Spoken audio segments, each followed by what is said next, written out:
Hello, it's Sonia here, the Pretty Stitch. Welcome to my channel. If this is your first time joining me, I'm so happy to have you here. So today is Tuesday, and that means it's Tunisian Tuesday. We're back. I haven't done a Tunisian Tuesday for about 2 months or so now because I was working on my holiday series, and I finally finished that. Sorry that it wasn't done before Christmas, but you know, real life gets in the way of crochet sometimes. But we got it done, so we're going to go back to regularly scheduled programming now.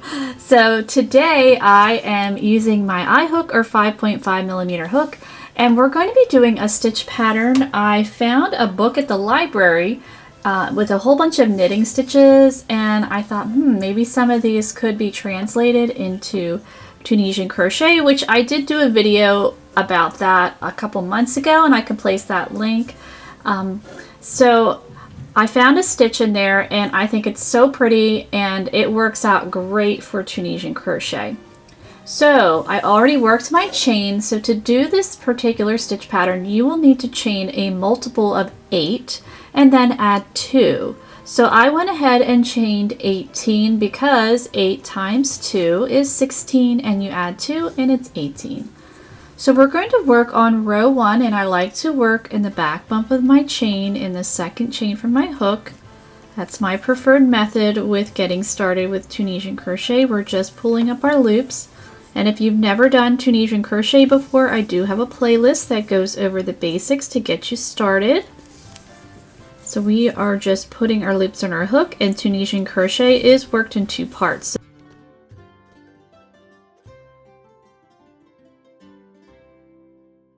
So we are putting our stitches on our hook. That is the first part. And then the second part, we will take the stitches off. So the first part is called, sorry, squeak downstairs. The first part is called the forward pass, and the second part is called the return pass. And each part is 1 row.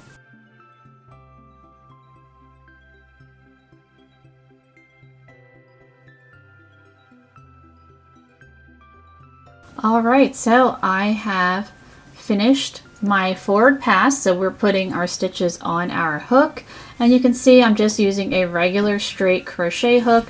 This is worsted weight number 4 yarn. So to do these practice swatches, if you have just a straight crochet hook, you can practice your Tunisian stitches, no Tunisian hook needed. And I like to put a rubber band on here just so my stitches don't pop off. All right, so let's work the return pass of row 1. We're going to yarn over, pull through 1 stitch, yarn over, pull through 2 for the rest of the row. Okay, so there is row 1. So this is an 8 stitch repeat. We're going to get started with that right away. So our first 4 stitches will be Tunisian knit. So if you've never done Tunisian knit before, it is in the playlist. We're working through that vertical bar.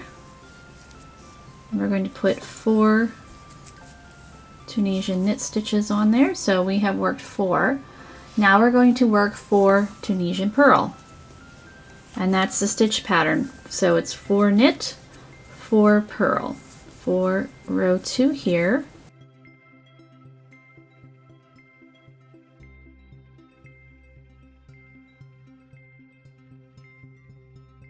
And now we're going to work the 4 knit.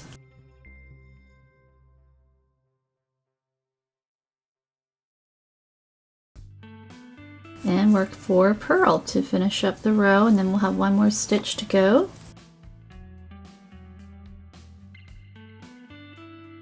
And if you've not done Tunisian purl, that is also in the playlist. So you have your yarn in front like you were purling if you were doing regular knitting. And then it creates that like little nub in the front there. Okay, so in our last stitch, that looks like a chain here. I like to work through. All right, so now we're going to work our return pass. We're going to do it the same way as we did row 1. Yarn over, pull through 1, yarn over, pull through 2 for the rest of the row. Okay, so there is row 2. Doesn't look like a whole lot right now. So now we're going to work row 3. So row 3, our first stitch is going to be Tunisian purl.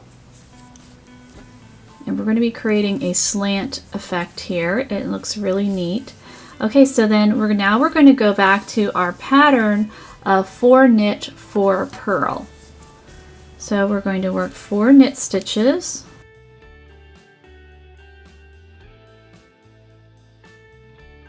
And now we're going to work 4 purl stitches.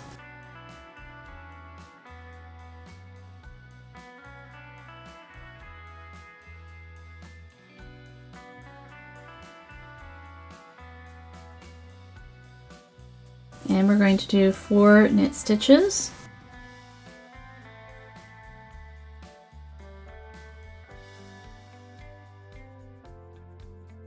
And now we can only do 3 purl stitches. So for this row, so let's say if you had, let's say you had 24 stitches. So you're going to repeat the pattern of 4 knit, 4 purl until you get to the end, and then your last 3 stitches will be 3 purl.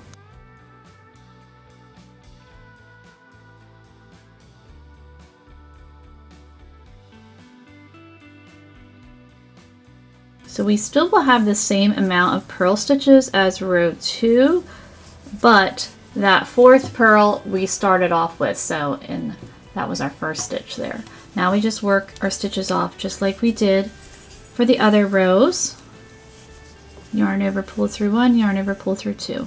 Okay, so now we're going to work row 4, and we're going to start off with 2 purl stitches. So once you get a couple more rows in, the pattern will start to pop out, and you'll kind of understand the stitch placement a little bit better. Alright, so now we're going to go back to that pattern of 4 knit, 4 purl.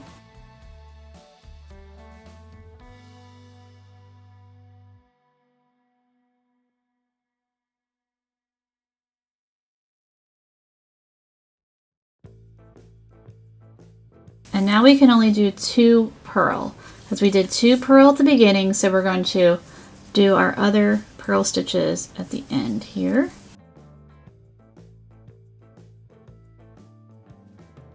And then we work in that stitch that looks like a chain, and we do our return pass.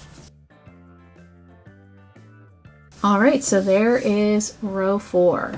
So row 5, we're going to start with 3 purl stitches now.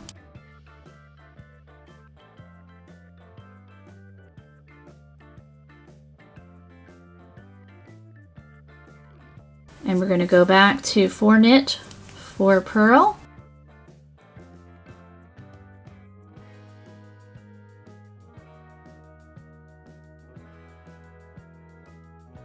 So now we're going to work our 4 knit stitches, and we will only have 1 stitch left to work 1 purl. Because we worked 3 in the beginning. And we'll work our return pass. Yarn over, pull through 1, yarn over, pull through 2. Okay, so we finished up row 5. So let's begin row 6. We're going to now work 4 purl stitches to start with. So in that first vertical bar, second vertical bar,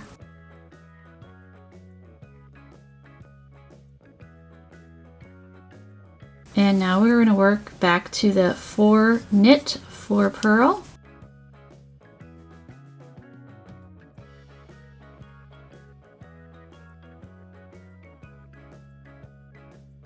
Okay, so now we've already worked all of the purl stitches that we had been working on the end, because now we're going to work 4 knit. So it's always alternating knit, purl, but for this row we started with purling first. And then work in that last stitch, and we do our return pass. Okay, so now let's begin row 7. So now we're going to go back to starting with knit stitches. We're just going to work 1. So 1 knit stitch and 4 purl stitches.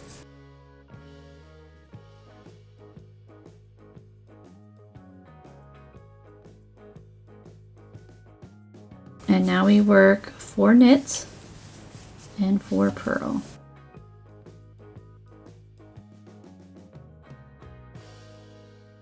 So again, once you start at the beginning of the row, you would work the 1 knit, and then you're going to work your 4 purl, and then it's knit, purl, until we get to the end.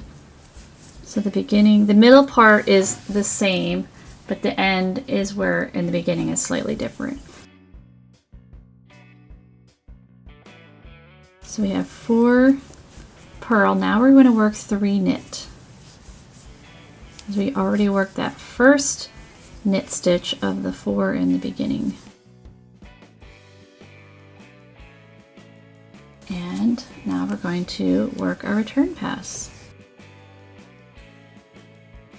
Okay, so now you can start to see the pattern a little bit, how we're doing that cute slant.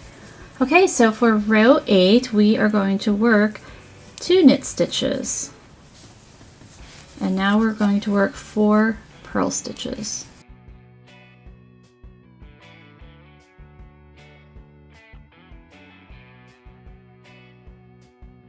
And now we go back to the pattern of 4 knit, 4 purl, until you get to the end, and then you see where you land.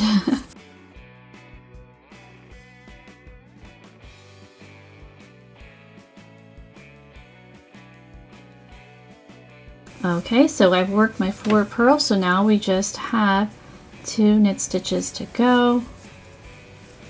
And then working in that stitch that looks like a chain, and we do a return pass, yarn over, pull through 1, yarn over, pull through 2. And then we have 1 more row for this repeat here.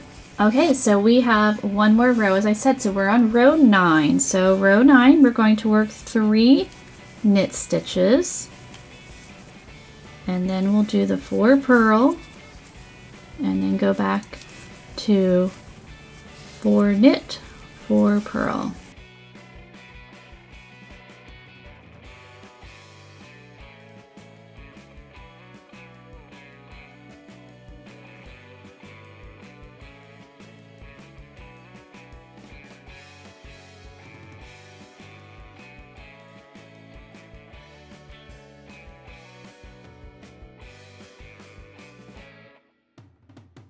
And we just work 1 knit stitch at the end, and then in that stitch that looks like a chain, and do your return pass. So what you're going to do is you're going to repeat rows 2 through 9 for however long you want your swatch here. Okay, so here we go. I have worked 2 repeats here, and I ended on a row 9. And so now we need to do our bind off row. So we're going to bind off in pattern, so we need to work a row 2. And I think it's, as you can see, that how pretty this stitch is. It just looks really nice. It does lay relatively flat. It tries to curl a little bit, but the purl stitches kind of help keep it in check. Okay, so now we are going to work in pattern. So our first stitch in bind off is knit, and we're going to work 4 knit stitches in bind off. So binding off just finishes off your work, so you can see like that just doesn't look very nice.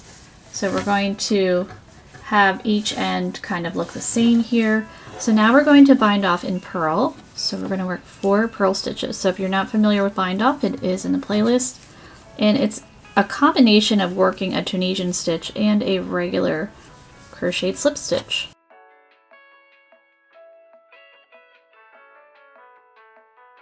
So I'm working 4 purl stitches in bind off. Now you don't have to, you could just work a regular bind off if you want.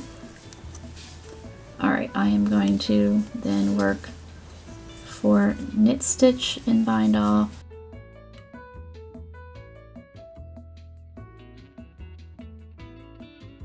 And we have 4 purl stitches to bind off.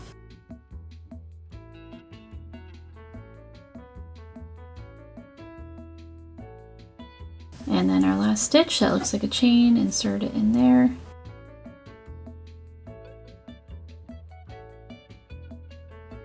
And there we go. So you can see it wants to curl a little bit.